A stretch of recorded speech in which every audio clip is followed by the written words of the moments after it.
Bonjour.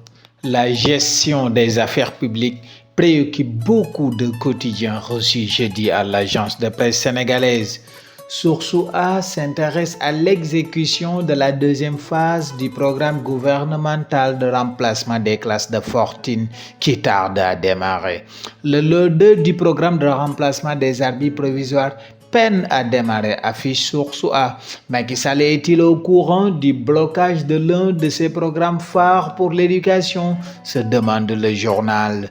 Toujours dans la gestion des affaires publiques, Tribune fait un zoom sur les dernières nominations dans les rangs de la magistrature. Ces nominations provoquent un malaise, titre la Tribune, qui parle d'un profond malaise dans la corporation des magistrats. Pour rappel, le Conseil supérieur de la magistrature, réuni sous la présidence du chef de l'État, a affecté des dizaines de magistrats à de nouvelles fonctions.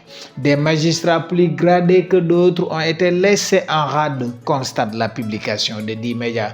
Toujours dans le chapitre des affaires publiques, Sud Quotidien consacre un dossier à la politique du logement de l'État du Sénégal. Le journal constate que la mayonnaise peine toujours à prendre dans ce domaine depuis l'indépendance du pays.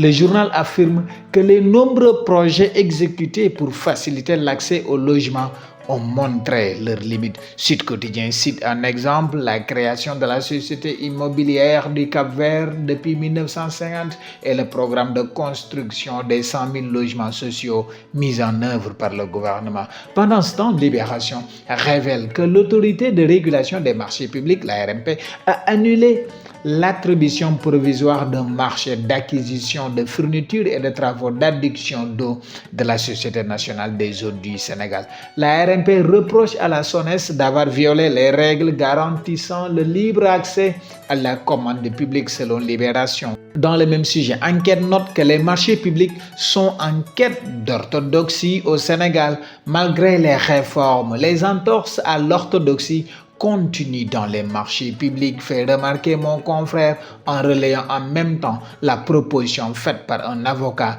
de créer un parquet national chargé de la commande publique.